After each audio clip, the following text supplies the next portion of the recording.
It was 2:30 in the morning on December the 20th, 1976, when my mother, Carrie Hazel Tabor, delivered me in Deaconess Hospital in Great Falls, Montana, in the middle of a blizzard. I was the second child who lived, but the seventh that was conceived. You see, my mom prayed for children, and after having 4 miscarriages, she had my brother Samuel Troy in 1974. And then she had another miscarriage. I'm assuming that was in 1975. And then she delivered me in 1976. So, learning of this story growing up, I knew that I was supposed to be here.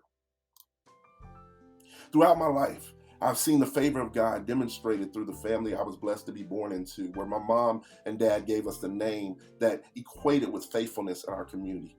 I was favored to be a part of the youth group at Southside Church of God in Christ, where I grew in leadership and my passion for Christ. And I was favored to be raised in what is known as the Key City, Abilene, Texas. In 20 years of being in the Air Force, my dad was stationed in Abilene 3 times, including the last time when we moved there in 1979. You see, Abilene is unique in that it was a city of about 100,000 people, but everyone treated us like we were special. Anything of note that we accomplished appeared in the Abilene Reporter News.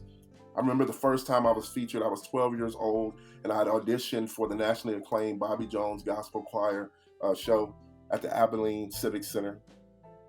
Over the years, they continued to affirm my leadership, from attending the National Youth Leadership Conference in Washington, D.C., to co-hosting the local television show Camp Waku on our local ABC and Fox affiliate stations. And I'll never forget that night in October of 1994 when I won Homecoming King with the Queen, Sonia Scott.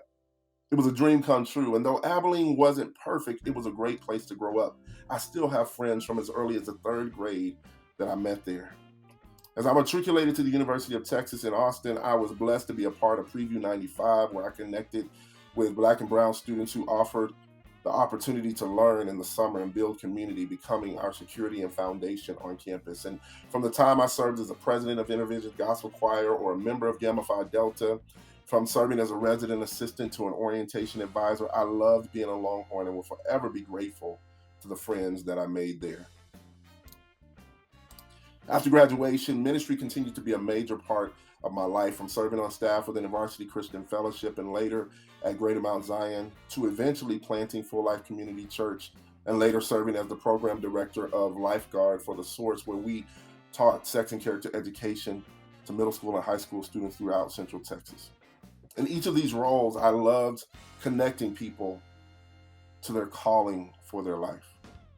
I currently serve as the program director of Apartment Life, serving teams that create community in their apartments through loving their neighbors here in Central Texas. And I'm also continuing to handle all of my speaking, writing, and coaching through Triple I Coaching, a company that I founded in 2008 to inform, instruct, and inspire people to fulfill their purpose.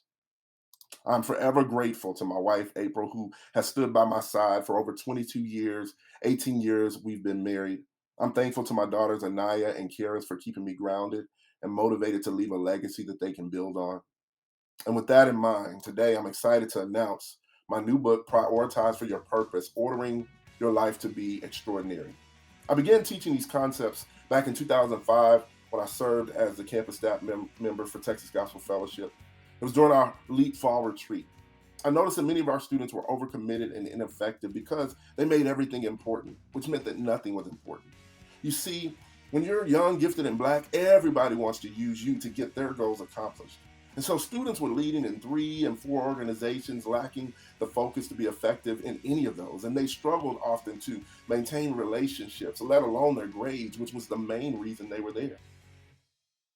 I realized that if they better understood their purpose, they would likely then be able to better prioritize their roles, their relationships, their time, and their money to fulfill that purpose. So I hosted the Prioritize for Your Purpose workshop at LEAP in 2005, and I continue to host this same workshop in various forms from 2009 up to 2020. But now it's being published as a resource for all to use in their journey of discovering, developing, and fulfilling their purpose. During the past year, we've lost a lot of people to COVID-19, gun violence, heart attacks, and the like, and I'm more committed than ever to accomplishing the purpose that God placed me on the planet for. I'm not in a hurry to go to heaven, but when I do get there, I want to hear him say, "Well done, good and faithful servant. You have been faithful for the few things, and I will put you in charge of many things. Come and share in your master's happiness." So you can pray for me as I begin re-engaging my doctoral studies at Baki Graduate University, where I'm pursuing a doctorate in transformational leadership. This is my third attempt to complete this degree, but I believe this is the time that it'll get done.